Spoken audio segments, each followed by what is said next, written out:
Écoutez, j'aime les trains, j'adore ça. Déjà, je trouve qu'il n'y a rien de plus cool que se poser sur un siège, regarder le paysage défiler et se laisser porter de longues heures durant d'un endroit à un autre en écoutant de la musique et un bébé qui pleure. Mais surtout, le train pose des questions intéressantes, que ce soit en termes de mobilité et de création d'un territoire, mais aussi en termes humains, avec la question du travail autour du train et de comment ça se passe pour qu'une telle ingénierie, une telle industrie fonctionne, avec aussi peu de pétards.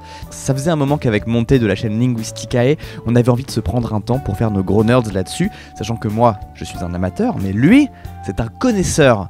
Et surtout, lui, il a vu l'envers du décor, il sait comment ça se passe, et il nous a raconté des histoires passionnantes sur cet environnement qui est principalement réputé pour alimenter les discussions de tonton bourré repas de famille. Et cette discussion commençait comme ça. Je me présente moi d'abord et vous me présenterez après, on est fait comme ça. Donc oui, je fais des vidéos de linguistique et on va parler de train, c'est pas tout à fait cohérent, mais il se trouve que je suis fils de cheminot, je suis passionné de train depuis toujours, j'ai fait du modélisme ferroviaire, j'ai travaillé à la SNCF même, pas longtemps mais j'y ai travaillé. Et je suis... je surkiffe ça les trains. J'aime vraiment surtout la période diesel, on va pas, il y a quand même des périodes qui sont meilleures que les autres, tu vois. La période de vapeur, tu vois, non. Sérieux? La période diesel de ouf, les 72 000, tu vois, vraiment très clairement. Moi je suis vraiment team bombardier électrique, mais je sais que je vais créer un débat. Moi j'aimais bien, tu sais, quand t'avais tes petites voitures, là tu mettais ta petite machine devant, maintenant c'est tout monobloc. Là, non, moi je maintiens que... Je maintiens que les nouveaux TER c'est quand même les meilleurs. Alors, fils de cheminot, moi je voulais qu'on parle de train, mais on n'avait pas forcément d'angle à la base. Par contre, du coup, on va prendre toutes vos questions, et notamment sur Skype, relatives à ce qui se passe depuis ces derniers temps. C'est-à-dire qu'il y a une grève qui dure. Est-ce que tu as suivi un petit peu? Est-ce que tu peux nous recontextualiser? Parce qu'on voit plein de trucs à la télé, dans les journaux, et en fait on sait pas exactement ce que c'est. Est-ce que tu peux resituer un peu la problématique? Sur la réforme de la SNCF. En fait, c'est ultra vaste parce que honnêtement, il s'est passé tellement de choses que je vais pas pouvoir faire un très bon descriptif de ce qui s'y passe. Par contre, je vais pouvoir dire ce qui n'est pas vrai. Et moi, il y a un truc qui m'a vraiment saoulé en vrai, c'est le côté privilégié des cheminots, parce qu'actuellement ils ont un statut qui est différent, ils ont effectivement un départ à la retraite qui peut être anticipé par rapport à d'autres professions, parce que moi je trouverais génial d'avoir dans d'autres professions en vrai. Et moi, pour avoir travaillé à la SNCF par exemple, je sais que c'est un milieu où les gens meurent au travail, ce qui est quand même un truc qui est peu commun, quoi. Moi, mon père était cheminot, je le disais, et mon père était au comité CHSCT. Bon, ça, tous ces trucs chiants là, tu pourras nous en parler si tu as besoin. Je sais même pas si ça existe encore, le comité. Ça n'existe plus exactement. C'est encore le cas, mais il y a une transition qui fait que le CHSCT va disparaître à terme. Et on a oublié de présenter Florence. Mais oui, mais je leur ai dit de se présenter, mais ils se présentent pas là. Vous avez enchaîné tout de suite. Je suis désolé, mais c'est la flamme, ça nous anime, c'est les trains, putain. Donc Florence, si tu veux te présenter. Florence, je faisais la chaîne Angle Droit et je suis juriste en droit du travail. Pourquoi tu parles au passé quand tu parles au passé? Parce que la dernière vidéo date de février 2017. Il y en a qui arrivent. On attend, nous. Hein. Voilà. Ça va arriver. Ça fait 2 juristes à la nuit originale, on n'a jamais été aussi pointu sur les questions de droit. Donc oui, alors sur ces questions-là, tu as suivi les grèves aussi, du coup, et voilà, donc je vous laisse reprendre. J'ai interrompu. Tu parlais du CHSCT, des faits qu'il y a des gens qui meurent au travail. Oui, donc mon père était comité CHSCT, donc le comité d'hygiène et de sécurité. Et des conditions de travail. Faut que je retrouve, mais c'est pas grave. Mais donc quand il y avait un problème sur le lieu de travail, quand il y avait au dépôt SNCF un accident, par exemple, il devait se rendre et constater, et donc c'est arrivé qu'il y a un collègue à lui qui se fasse foudroyer sous une caténaire, qui se fasse écraser, qui soit brûlé au carburant, ce genre de choses, qui arrivent vraiment assez couramment en fait, pour les gens qui travaillent dans l'entretien, notamment des moteurs, dans les dépôts. Et donc moi déjà c'était un point sur la question du privilège qui m'a beaucoup... qui est une question qui a été assez centrale dans le débat, puisqu'en fait il y a eu un peu de communication pour faire passer les cheminots pour des privilégiés, et donc ça justifie... ça justifie le fait qu'on réforme. Et puis il y a d'autres trucs, il y a le fait qu'on mette en opposition le fait que le statut des cheminots coûterait cher et le fait que la dette de la SNCF est une dette assez importante, mais en fait c'est une dette d'investissement et c'est une dette qui est assez vieille. La dette de la SNCF, c'est une dette qui a été essentiellement contractée dans les années 90 et c'est une dette en fait moi le truc pour la dette de la SNCF, on va pas non plus partir sur ces trucs un peu trop chiants, je pense qu'on va peut-être un peu recentrer après, mais personne ne parle de la dette de la route ou la dette des canaux ou du transport fluvial par exemple, tout simplement parce que c'est l'État qui en a la charge. Et il se trouve que pour le chemin de fer, ça a été considéré comme une dette propre à la SNCF et pas une dette de l'État. ce n'était pas dans la dette de l'État. Et donc aujourd'hui, il y a un peu ce chantage de il faut réformer le statut des cheminots et en contrepartie, l'État reprendra une partie à sa charge de la dette. Alors que la dette de la SNCF, c'est aussi lié au droit de péage que payait la SNCF à RFF. Enfin, c'est un peu compliqué comme histoire. C'est très compliqué en fait ce qui se passe aujourd'hui. On a l'impression que c'est ultra simplifié dans le milieu médiatique, mais c'est en fait ultra compliqué comme milieu. Et est-ce que tu veux te présenter sinon? Parce que si tu te présentes au bout d'une demi-heure, ça va faire bizarre. Moi, c'est Dave. Et tu es usager? Et oui, du coup. T'as un très gros micro à l'image. Est-ce qu'on peut juste lui enlever le micro qui est là, parce que ça lui fait un micro dans lequel personne énorme. ne parle. Ouais. Écoute, voilà. Sinon, moi c'est Dave et j'ai une chaîne d'histoire et de géopo qui s'appelle Dave Shake parce que c'est le petit côté mégalo. Et puis bonjour au chat et bonjour à Renaud tant qu'à faire parce qu'il est très actif. Ouais, je vois ça depuis tout à l'heure. Je lui réserve. Alors, ce que vous savez pas, c'est que je suis déjà en train de préparer la 11e ligne originale parce que celle-là c'est faite en 2 semaines. La prochaine sera faite un peu plus large. Renaud, tu me réserves cette date, j'ai un truc pour toi. Donc, les trains, en quoi c'est important? Qu'est-ce qui fait qu'un train est important aujourd'hui? Pourquoi il faut aimer les trains? C'est une question que tu poses à moi? À tout le monde, à vous tous autour de la table, parce que les gens dans le chat n'osent pas vous la poser, évidemment. Parce que déjà, les trains, c'est stylé. Je pense qu'on peut tous se mettre d'accord là-dessus. C'est stylé. Et puis ça permet aux gens de se déplacer tout connement. Je suis venu en 1h40 depuis Strasbourg. Oui, voilà. C'est 6 heures en bagnole, 5 à 6 heures en bagnole. Le train, déjà, ça rapproche de ouf les villes. Et surtout, c'est relativement plus écologique qu'une voiture quand même, ou qu'un bus. Donc, en termes d'impact écologique et en termes d'aménagement du territoire, c'est assez important. Et d'ailleurs, c'est pour ça, moi, je viens d'une région de merde, enfin une région de merde. J'adore ma région, mais c'est une région qui est... Lorraine, c'est ça? Alsace? La Haute-Marne. J'habite effectivement à Strasbourg, mais je viens du sud de la Haute-Marne. J'aime quand même le fait que quand tu dis région de merde, ils pensent Lorraine, tu vois. Et Alsace ensuite. Eh bien, c'est l'autre du Grand Est, tu vois. C'est la partie que tu n'as pas désignée. Et il se trouve que vraiment l'activité économique du sud de la région où j'étais, c'était vraiment le nœud ferroviaire.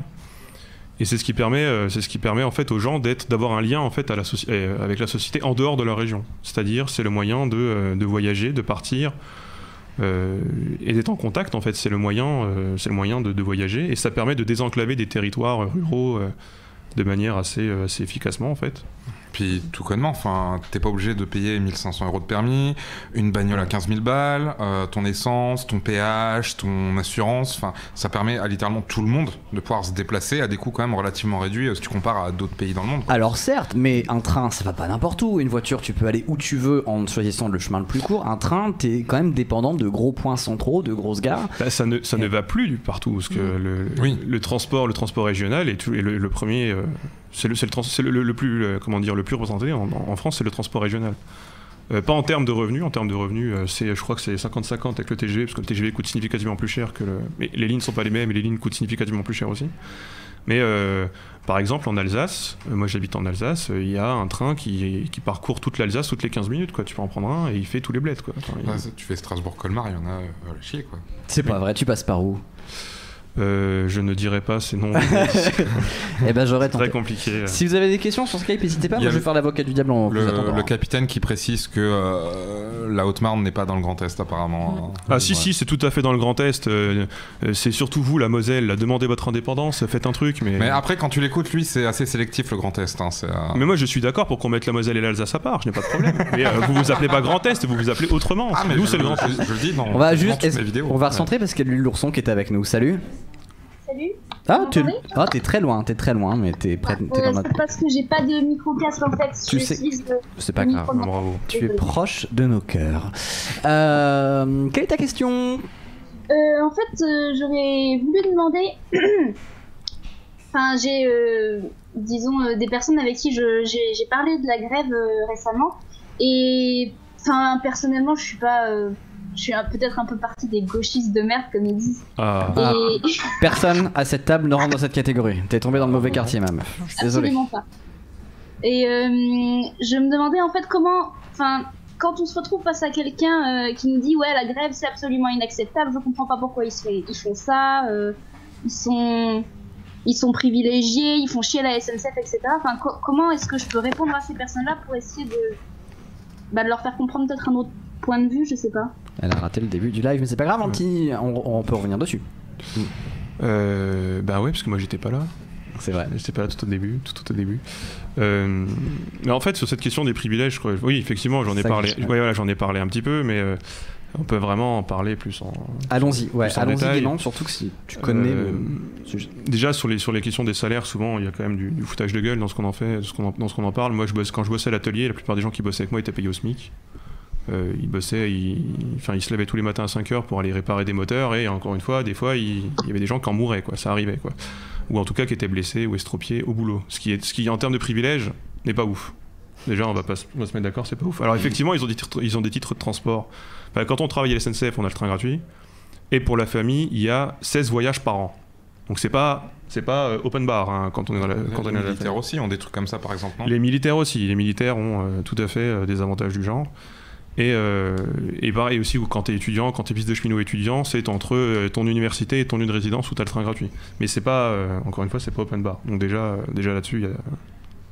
Après, il y a cette histoire de prime au charbon qui a été abolie dans les années 70 quand même. C'est-à-dire que ça fait 40 ans qu'on est resté là-dessus, les années 70 que ça n'existe plus. Et j'ai vu tellement de chaînes de mails en reparler encore. C'est incroyable. Ça marche bien, ouais. Et sinon, en termes de moyens de pression, il se trouve que... il y a un truc par exemple qui a tourné, c'est pourquoi est-ce qu'on fait pas rouler tous les trains, mais on fait genre c'est gratuit. Et du coup, c'est ultra populaire comme mode de fait. Mais en fait, c'est parce que tout simplement, tu peux te faire sanctionner. Si jamais tu décides de pas contrôler les titres de transport en tant que contrôleur, tu peux être sanctionné par ta hiérarchie et être envoyé en fait. Alors, parce que effectivement, ou être casé. Parce que le droit de grève est encadré en fait. Le droit de grève est hyper encadré. Il me semble bien qu'il y a un service minimum. Il y a un préavis aussi. Il y a un préavis. Tout ce qui est transport aérien aussi, ça marche. Il y a un préavis qui doit être posé. Et du coup, forcément, ça restreint, ça fait une pression parce qu'il y a la hiérarchie qui peut aussi influer là-dessus. C'est pas légal, mais on sait très bien comment ça se passe en vrai. Donc voilà, oui, il y a le service minimum aussi. Voilà, et il se trouve que si jamais on fait... Il y a d'autres initiatives qui sont prises, hein, localement, il y a des grèves qui ne touchent pas forcément, qui peuvent être de la SNCF, mais qui ne touchent pas au transport directement. Il se trouve que quand on bloque le transport ferroviaire, c'est un moyen de pression qui est quand même beaucoup plus fort et qui du coup forcément n'est pas populaire, mais au moins on en entend parler. Il y a des milieux où vous faites grève et vous êtes réquisitionné pour travailler et votre combat en fait passe complètement à la trappe, tout simplement parce que c'est très bête, hein, mais si jamais il n'y a pas de rapport de force qui est établi, eh bien on s'en fout un peu en fait. Encore une fois, c'est très dommage. Militaires, etc. quoi. Mais eux n'ont pas le droit de grève, c'est ça ? Les militaires ? Ouais. Oui, il y a certaines professions qui sont interdites de droit de grève, notamment les magistrats, ce qui m'a beaucoup étonné, mais voilà, les policiers, tout ce qui est gendarmerie. Oui, voilà. Mais après, on voit des fois des mouvements. La réforme de la justice a montré qu'il y a des magistrats qui étaient un petit peu en train de bloquer les choses. Donc je ne sais pas comment ça se passe vraiment dans la pratique entre ce qui a été fait, les textes d'il y a longtemps et la pratique, mais... moi, ce qui me scandalise, c'est qu'en fait, c'est pour repartir sur les privilèges, c'est qu'en fait, les gens veulent retirer des privilèges qui n'en sont pas, en fait, parce qu'en voulant retirer des privilèges, on va niveler vers le bas, en fait, les conditions de travail. Effectivement, c'est un milieu où on meurt, et c'est grave, et on ne pourra pas non plus complètement régler le problème, parce que c'est un métier difficile et à risque, mais qu'il y ait des gens qui aient genre 10 jours de congé supplémentaires, je vois pas en quoi c'est un problème en fait. Enfin, au contraire, on devrait se dire c'est possible, ça tourne quand même, et donc on va l'exporter dans d'autres milieux. Et je vois pas pourquoi est-ce que les gens sont scandalisés à l'idée qu'il y a des gens qui aient des privilèges plus qu'eux. Ils devraient être contents et pas envieux et se dire peut-être que dans le milieu aussi, s'il y a une forte mobilisation, des négociations, etc., on pourra peut-être faire la même chose. C'est ça, justement, être envieux dans le bon sens en fait. Oui, c'est ça en fait. Et là, on veut niveler vers le bas, et ce qui m'agace, c'est que c'est aussi des gens qui sont relativement précaires, qui n'ont pas forcément des conditions de travail très attrayantes, qui sont jaloux en fait, et c'est pas eux les privilégiés. Oui, il y a de la concurrence un peu, il y a la concurrence, en fait les pauvres sont en concurrence, c'est ça. C'est du dumping en fait. C'est ça. Du dumping. Alors on arrive sur des questions qui deviennent un peu techniques, notamment avec l'arrivée de la concurrence. Comment voulez-vous que la SNCF reste compétitive sans réformer les privilèges entre guillemets? Question de Monsieur Heisenberg sur Twitter sur le hashtag Nuit Original. En Allemagne, ils ont ouvert à la concurrence et de fait, la Deutsche Bahn est à le monopole. Enfin, c'est l'ouverture à la concurrence et le fait d'avoir le monopole, c'est deux choses différentes. En Allemagne, ils ont complètement gardé le monopole. Le service public a le monopole de la plupart des lignes, sauf des lignes régionales qui ont été récupérées par le privé. Il faut savoir qu'il y a beaucoup de compagnies privées aussi qui se diversifient pour pouvoir maintenir une activité économique rentable. C'est-à-dire, par exemple, avoir des gares privées avec des centres commerciaux, avec des droits à payer justement à la compagnie. Je sais qu'au Japon, ça marche beaucoup comme ça. Il y a des compagnies qui, sur le plan ferroviaire, sont à perte, mais se rattrapent par de la publicité agressive ou ou par d'autres activités qui sont complètement différentes. Ou alors les tarifs sont aussi différents. Enfin moi par exemple, j'ai vécu en Autriche.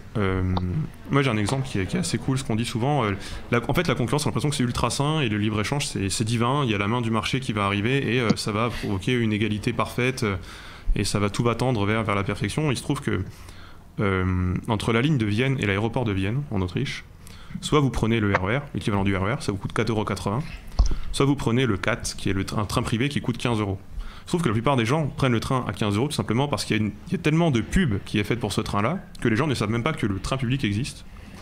Alors que ça met à peu près autant de temps et ça coûte 3 fois moins cher. C'est juste que tout ce qu'ils mettent dans la publicité permet justement de justifier, d'occuper l'espace et ça renvoie les gens vers un service qui coûte pourtant vraiment beaucoup plus cher pour un trajet, encore une fois, qui dure une demi-heure. C'est pas... Et... En fait, ça veut pas du tout dire qu'il y aura une concurrence tarifaire. Et juste, je vais quand même rappeler un truc. Enfin, la SNCF, ils ont peut-être une dette importante, mais je crois que leur chiffre d'affaires n'a jamais été aussi important que l'année dernière, il me semble. Ce qui est deux choses différentes en fait. Ça rapporte de l'argent aussi, le transport. Et même si c'est à perte, quand bien même, c'est du service. L'aménagement du territoire, ce n'est pas quelque chose qui, selon moi, mais là après on part sur vraiment de l'idée politique. Selon moi, l'aménagement du territoire n'est pas quelque chose qui a pour vocation d'être rentable. C'est quelque chose qui doit... En fait, c'est-à-dire que les retombées économiques peuvent être ailleurs. Si jamais vous investissez beaucoup dans le ferroviaire, mais que vous désenclavez des territoires, que ça pollue moins, que ça permet d'avoir moins de camions sur les routes, etc. En fait, il y a un gain qui n'est pas forcément direct et qui n'est pas forcément celui directement à la SNCF, mais qui est un gain qui peut être complètement réparti ailleurs. Et d'ailleurs, il y a des communes aujourd'hui en France qui se battent pour le retour du train et le retour du coup de la SNCF dans leur ville, puisqu'ils ont perdu la ligne, tout simplement parce que sur le plan économique, ça les a complètement freinés de ne plus l'avoir. Et donc aujourd'hui, la réponse est mais peut-être que le privé viendra, mais en fait ce qui va se passer, c'est que le privé va probablement viser les lignes qui sont rentables. Et je tiens quand même à préciser qu'aujourd'hui, il y a déjà des lignes qui sont privées. Alors l'exploitation est publique, mais déjà le fret est privé. Le fret a été ouvert à la concurrence, donc il y a une partie du fret qui est privée. Ça n'a pas du tout marché, ça n'a pas du tout fait que c'est ultra rentable. Le fret, ça a complètement miné la SNCF et miné les autres compagnies d'ailleurs. Et par exemple, la LGV Ouest, donc, qui est la ligne entre Toulouse et Paris, la ligne est une ligne privée, c'est Vinci. Et donc la SNCF paye des droits de péage à Vinci, c'est ce qui fait que ça a augmenté les tarifs de manière générale, puisque la SNCF paye des droits de péage à cette compagnie. Chaque train qui passe doit payer un droit de passage à Vinci. Et ça, par exemple, ça coûte ultra cher, et donc c'est parce que les lignes sont privées, en fait. Excuse-moi d'ailleurs, est-ce que c'est le cas de Ouigo, par exemple ? Est-ce que c'est quelque chose de privé ou pas ? Ouigo, non, il me semble pas. C'est la SNCF, c'est juste oui devant. En fait, mais après la SNCF, c'est ultra compartimenté, ce qui d'ailleurs a été un problème, et d'ailleurs la réforme veut revenir dessus, et c'est plutôt une bonne chose, puisque la SNCF a été compartimentée en plusieurs secteurs. Et moi, je sais que mon père, par exemple, il était conducteur, il pouvait conduire n'importe quoi. Bon, il faisait du fret, du régional, du TER, etc. Et quand ils ont compartimenté la SNCF pour l'ouverture à la concurrence, parce que du coup, ils ont mis à part le fret du grande ligne, du régional, par exemple. Comme ça, ils ont pu... En compartimentant, ils ont pu ouvrir un des secteurs compartimentés à la concurrence, donc le fret en l'occurrence. Mon père s'est retrouvé dans la situation où il devait choisir, et donc il a fait plus que du TER. Mais quand il y avait par exemple un conducteur qui manquait parce qu'il tombait malade pour faire du grand ligne, que c'était la même ligne, le même train, le même modèle d'engin à conduire, etc., sur des horaires et des moments où il pouvait le faire, il n'en avait pas le droit puisqu'il n'était plus du bon secteur, par exemple. Ce qui faisait, on annule le train, quoi. Alors, je viens de faire un petit sondage. Vous pouvez évidemment voter sur le chat ou sur le hashtag Nuit Originale, auquel cas vous allez avoir votre nom qui va s'arriver. Le train, c'est la vie ou le train, c'est trop cher. Je vous cache pas que je fais juste ça pour voir si les sondages marchent bien. On avait testé sur Henri Dess tout à l'heure. Voilà, n'hésitez pas à répondre. Le train, c'est la vie ou le train, c'est trop cher. Vous pouvez voter les deux, évidemment. Mais bon, vous avez le droit d'être la Suisse. Tout le monde mais le train, c'est vrai que ça coûte du blé, quand même. Le train, c'est vrai que ça coûte un peu cher. Comment faire pour réduire ce prix du blé ? Comment faire pour que ce soit moins cher, peut-être plus pratique ? Il faudrait, je pense, ça dépend en fait, mais j'imagine que ça doit être soutenu, une activité qui doit être soutenue par l'État. Enfin, je suis désolé, mais les chemins de fer britanniques ont été privatisés. Donc on paye son ticket à une compagnie privée. Et en plus, il y a des subventions publiques qui aident les compagnies privées pour baisser les tarifs pour qu'ils soient accessibles. Donc en fait, le seul truc que ça a fait en Angleterre de privatiser le chemin de fer, c'est de payer 2 fois. Nice. Donc, et ça coûte un rein. Et aujourd'hui, ça coûte tellement cher qu'ils sont complètement en train de... Ils ont déjà renationalisé une ligne il n'y a pas longtemps. Ça, ouais. Et ils sont en train de penser à renationaliser tout le chemin de fer. Mais en fait, ils se disent, mais ça coûte beaucoup trop cher de racheter parce que les compagnies, elles veulent pas le vendre. pendant ce privé, mais les tarifs ont explosé avec la privatisation. Donc, le problème, c'est que ça coûte du blé, juste ça coûte de l'argent. Et puis surtout, si tu prends le train en Angleterre, parce que la plupart des gens, pour le coup, vont à Londres et prennent le tube, il n'y a pas de souci, mais dès que tu prends un train régional, en Angleterre, mais c'est une catastrophe. Leurs infrastructures, elles sont toutes pourries, les trains, ils sont vieux, ça coûte un rein aussi. C'est clair. Pour faire 200 bornes là-bas, ça te coûte aussi cher que de faire un Paris-Marseille, tu vois. Et tu mets autant de temps. Je regarde s'il y a des questions, mais j'ai lancé le spam, donc malheureusement les questions elles sont nues. Mais pour l'instant, vous êtes quand même 113 à considérer que le train c'est la vie, et 36 c'est le truc c'est trop cher. Le truc c'est que c'est pas incompatible en fait. Bah du tout. Le train c'est la vie et c'est trop cher. Moi, et le truc, il y a aussi cette notion que les classes populaires aujourd'hui ont plus tendance à privilégier la voiture parce qu'elles sont moins flexibles sur les horaires. Ouais. Parce que les destinations couvertes sont plus larges et c'est plus sur destination, là où souvent il y a une vraie géographie du train où les pôles qui sont desservis aujourd'hui sont des pôles pour les gens les plus riches et les plus fortunés, quoi. Ça a été le problème de la politique de la SNCF de privilégier le transport grande ligne et donc le développement du TGV au dépens du développement du train régional. Et c'est un problème, par exemple, il y a un truc qui a été un peu décisif, c'est qu'ils ont supprimé quasiment les trains de nuit, par exemple. Et moi je me souviens que mes parents on partait en train de nuit en vacances. Et aujourd'hui, les trains couchettes, exactement, les TEN, c'était les trains express de nuit, je sais plus comment c'était le nom. Et c'est un peu dommage par exemple que ça n'existe plus, mais effectivement on a mis le paquet sur il faut lier les métropoles les unes aux autres. Et il y a beaucoup de petites lignes qu'on fermait. Moi je sais que dans ma région par exemple, ils ont fermé la ligne entre Cumont-Chéindré et Nancy. C'est très dommage, on mettait 1h30 pour aller à Nancy, maintenant il faut passer par... Enfin avant je faisais, pour aller à Strasbourg, on faisait de Haute-Marne à Nancy et de Nancy à Strasbourg, on mettait 3 heures. Aujourd'hui, je dois passer par Belfort, je mets 4h30. Quoi. C'est vraiment... Du coup, en plus, tu prends ta caisse. Pété, quoi. Et le trajet est complètement pété, et du coup, tu prends ta caisse. Quoi. C'est sûr que tu gagnes du temps et tu fais du covoiturage. N'est-ce pas normal que ceux qui prennent la voiture participent au financement du train puisqu'ils profitent aussi de l'existence du train qui réduit leurs embouteillages? Je sais pas si j'aurais formulé ça comme ça, mais qu'est-ce que vous en pensez? C'est la même question de faut-il payer la télé quand on n'a pas la télé? Faut-il payer l'école quand on n'a pas d'enfants? C'est la même question.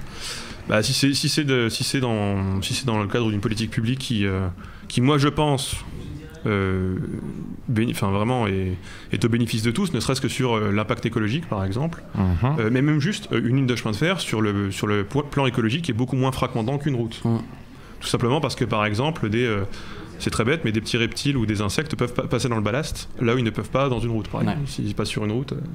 Je connais un mec qui travaille à la SNCF en poste un peu élevé, il m'avait expliqué que le train c'est le transport le plus dangereux, et si c'est souvent annulé, c'est pour faire hyper gaffe. Est-ce que tu confirmes ou pas? Alors moi, je sais que quand je bossais... Le dangereux, je pense que c'est pas en tant que passager. Oui, c'est ça. Alors aujourd'hui, ils ont un peu baissé les standards. Enfin, ils ont pas baissé les standards. En fait, si jamais, par exemple, un train c'est aussi cher, c'est aussi parce que vous savez qu'avant qu'un train parte, il y a 1 heure d'essai. 1 heure d'essai pour vérifier que tout marche. Et c'est des révisions, je crois que un TER, je crois, genre après qu'il ait fait... Un live de la nuit originale, c'est 2 minutes. Après qu'il ait fait genre 4 allers-retours, il y a révision. Par exemple, et donc changement des filtres, etc. Et donc ça coûte ultra cher en entretien. C'est vraiment, en termes d'entretien, c'est vraiment des nazis, quoi. C'est vraiment, il faut vraiment, c'est ça où le train il part pas, tu vois. Et c'est vrai qu'il y a beaucoup de trains qui peuvent être annulés pour des raisons matérielles. Mais après, le train, le moyen le plus dangereux, pour le coup, en termes d'accident, dernier accident mortel, c'est un train d'essai. C'est même pas, ça, c'est pas des voyageurs, c'est une erreur humaine en plus. C'était sur les essais de la LGV-Est. Où est-ce qu'on peut trouver des renseignements? On va arriver au bout de cette demi-heure qui est très rapide. Dans 3 minutes, je pense qu'on va passer à la suite, du coup. Mais où est-ce qu'on peut trouver des infos là-dessus, en fait? Où est-ce qu'on peut se renseigner, évidemment, parce que... Sur les accidents, par exemple? Ouais, sur les accidents. Il faut savoir que la SNCF met tous leurs incidents en ligne. Tout est accessible. Je sais plus exactement le site, mais il y a toute une banque de données de savoir combien d'accidents. Ils sont triés, genre accident de la personne, accident ceci, accident à passage à niveau, et il y a tous les rapports d'incidents qui sont disponibles publiquement. Ça a été dans leur volonté de transparence, et donc tout ça est accessible. Donc ils ont ouvert toutes leurs données, toutes leurs data, et on peut récupérer ça, quoi. Je sais pas si jamais c'est des data genre d'hier, mais en tout cas c'est sûr que moi j'avais regardé par exemple les accidents à la personne, ce genre de choses, et c'est disponible. Il n'y a pas les noms des personnes bien évidemment, mais on sait combien il y en a eu, par exemple. Et une autre question qui passe pas mal, c'est un véhicule d'Elon Musk qui va s'appeler, alors c'est pas Elon Musk lui-même qui le fait, mais l'Hyperloop, le fameux Hyperloop, le projet qui est censé être un train dans un tunnel sous vide. Ils veulent faire un Paris-Limoges, non? Oui, c'est ça, ouais. En 20 minutes. Paris-Limoges en 20 minutes, C'est parce que Limoges a payé.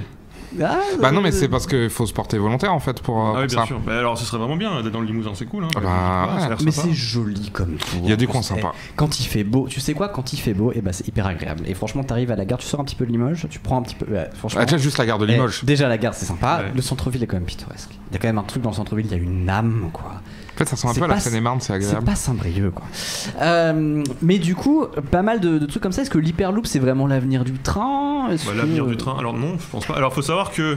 Bah non, mais c'est un truc à part, mais il faut savoir que par exemple, en France, on a eu une ligne aérienne qui n'était pas une ligne sur voie, qui était une ligne magnétique. Ça existait en France, je crois que c'était genre un Paris-Orléans. Paris-Orléans, ouais. Et on voit encore les traces de Ouais, ce et truc-là. ce truc n'a pas marché parce qu'ils ont perdu face au rail et du coup ça s'est un peu cassé la gueule. Mais il y a des pays où ce transport existe non pas comme concurrent, mais comme c'est juste un autre moyen de transport. Enfin, quand il n'y a pas de concurrence entre le métro et le train, par exemple, c'est juste pas le même mode de transport. L'Hyperloop, ça a l'air d'être ultra rigide en termes de fonctionnement, c'est-à-dire qu'a priori tu relis deux villes, mais c'est très compliqué de faire des arrêts intermédiaires, je sais pas. Ouais, c'est-à-dire que tu as encore plus la problématique de ça va C'est un réseau- servir un les réseau propre. grands pôles et a priori le reste, Limoges. l'intermodalité, Limoges, mégalopole, Puis c'est je sais, mais un réseau propre qui est beaucoup plus contraignant aussi en termes d'infrastructure. c'était un petit prélude pour. On va faire une heure de géographie à la nuit originale, vous le savez, ça vous pend au pif. Cette heure sur- J'adorais venir une heure de Ah non, mais ça par contre, oui, t'appelles. Non, mais ça va être vraiment sur de la mobilité. Moi, je cherche un squad. Là, le truc, c'est que je suis très frustré. Ça Bah, fait. t'as Nicolas de la chaîne Pilote. Oui, bah Nicolas, bien sûr. Moi, je veux aussi là, je veux des géographes et des experts. Ça, Et j'ai Ah commencé ouais, à lui il est chercher en un petit peu. vulcanologie. Je t'en ai à l'appel si tu veux des géographes. Là, je suis chaud. Je pense qu'on va se faire ça. On va se faire une heure de mobilité pour voir en fait en quoi. C'est un truc qui m'intéresse beaucoup. C'est en quoi est-ce que la mobilité, la capacité de se déplacer en fait en France ou dans le monde est un vrai vecteur de création de pauvreté ou de richesse sociale. D'activité quoi. économique, Et d'activité économique, mais surtout ça crée de la richesse sociale ou ça en fait disparaître. Bah, rendez-vous dans 5 ans quand le Grand Paris sera. Oh, ouais, on fera un bilan pour la nuit originale 12. Désolé. Florence, du coup, toi, t'as pas beaucoup entendu du coup ton point de vue sur la. Mon point de vue, non, mais moi je suis d'accord avec Monté de toute façon sur les trains, etc. Pour moi, ça devrait être l'État en fait qui devrait prendre ça en charge et on devrait même pas se poser la question en fait, c'est tout. Mais moi, c'est quelque chose qui me sensibilise parce que, comme tu disais, les accidents au travail, c'est quelque chose qui. Moi, ma spécialité, c'est le droit du travail et que des gens meurent au travail, ça me rend dingue en fait. Moi, j'adore ça. Et personnellement. on en a Personne vraiment n'aime ça, bien sûr. pas du tout entendu parler dans le débat public. Non, mais voilà, c'est une donnée qui est très importante. On a un troll dans le chat, alors je suis désolé les modérateurs si vous pouvez le virer. C'est un gars qui s'appelle qui dit c'est devenu France Q la nuit originale, vous pouvez te dégager, il s'appelle Usul Master. Ah oui, non, mais on le voit souvent celui-là Ouais, dans les c'est- chats. Tège-moi ça, c'est Ça, du gauchiste c'est des encore. trolls de droite comme ça. Non, il peut rester. Il est pas avec nous aujourd'hui. Donc, pas de karaoké aujourd'hui, mais pour la prochaine. Merci beaucoup. Peut-être un dernier mot, quelque chose Non, mais que moi vous voulez j'ai une rajouter. question qui est pourquoi est-ce qu'aujourd'hui ça paraît autant invraisemblable de construire de nouvelles lignes régionales, par exemple. C'est quand la dernière fois qu'on a construit parce qu'on ferme des lignes, on en a construit plein pendant des périodes et maintenant on les ferme. Mais pourquoi est-ce que ça paraît aujourd'hui vraiment invraisemblable de construire de nouvelles villes pour relier des petites cités, des petites villes de régions? Et par exemple, moi j'avais regardé dans l'ouest, à Fougères, ils n'ont pas la gare. Ils avaient une gare, ils avaient le train jusqu'en les années 90. Et par contre, la ville de Vitré, qui était aussi grande à l'époque, est desservie par le train et elle, en activité économique, elle prend beaucoup parce qu'il y a Rennes autour et du coup. Et donc maintenant, ils se disent pour faire venir les gens qui bossent à Rennes, ils ont une asso pour pouvoir faire venir le train, ils essayent de faire construire une ligne. Et, un Ulule. Ils vont faire un Ulule. Je trouve ça juste trop bien. Je fais, mais juste quand est-ce qu'on va décider de reconstruire vraiment des infrastructures ferroviaires dans ce pays, quoi. Il y a Charlie qui nous dit qu'ils sont très tristes à Fougères, justement. Ouais. Ouais, bah bravo. Moi, je trouve ça game breaker. Merci beaucoup à vous. On va laisser. C'était une petite initiation qui, encore une fois, est un prélude à cette grandeur de géographie qu'on va faire peut-être à une prochaine. Si jamais. Non, on va voir. Merci beaucoup d'être passé, en tout cas. Erelix, Dave, Linguistique, Monté, et puis Florence d'Angle Droit, et non pas de Feu Angle Droit, mais de Angle Droit. Prochaine vidéo la semaine prochaine. Merci beaucoup. On va laisser la place à Mimi et au Boys Club. Est-ce que la table suivante est prête? Ils ont fait une espèce de pseudo-banlieue à la frontière de la Normandie. Je vais mettre une. Vous voulez que je mette une petite musique en attendant? Bien sûr. Très très grande banlieue parisienne. Allez, je vous remets une petite musique. Jamais En attendant. jusque là-bas parce que là, elle va en fait.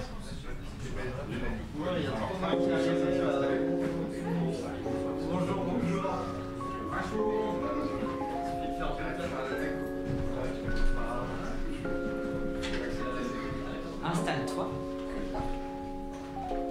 Alors.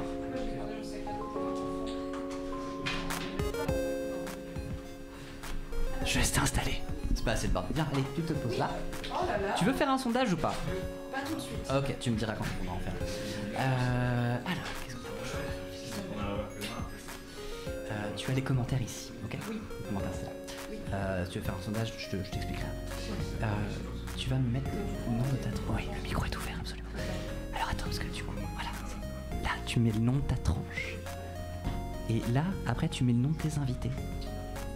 Ok, là, tu mets le nom de tes invités. Bah, attends qu'ils soient posés, comme ça tu les mets dans l'ordre. Et une fois que t'as fini, tu cliques sur Update. Ok? Ouais, non, comme ça. Update. Voilà, je laisse faire, je t'en sais. Ramenez-vous! C'est l'heure! Allez, hop, hop! On est juste là. Désolée pour vos oreilles. Et pour les miennes. Bonjour, vous êtes si chou sur le chat. Oh là là. Coucou, on se qualifie nous? C'est un ordinateur Windows, je vais être extrêmement con. Installez-vous.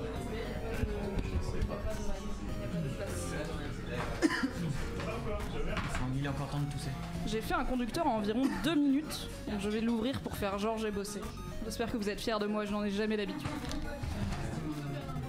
Alors. Donc de gauche, Fabrice commence à faire dans le machin, encore une fois. Ah, il est pas dans le cadre. Allez, parlez au micro. Allô. Coucou. Bonjour. Il y a une place, c'est quoi ça? Qu'est-ce que vous m'avez fait? Je sais pas, on doit se décaler. Décalez-vous. On se décale. Pour toi, Thomas. Moi, je vais après. Moi, je vais faire un pipi d'abord. D'accord. Allez. Alors, installez-vous comme ça, on fait les places. Allez, hop là. Oui. Moi aussi, je fais bien. Oui. Comment ça? 1, 2, 3 tests. Oui, bonjour. Allô. Voilà. Vous êtes sur Fi. Regardez, c'est super. Vous êtes sur Énergie. Bonsoir. Coucou, tu veux voir ma bite? Oh. Test, bien sûr. Pourquoi cet homme a-t-il une manette? Ah, ce zoom de l'amour. C'est excellent. Est-ce un homme? Est-ce un œuf? C'est un arrêt sur image? Ah non, ça va.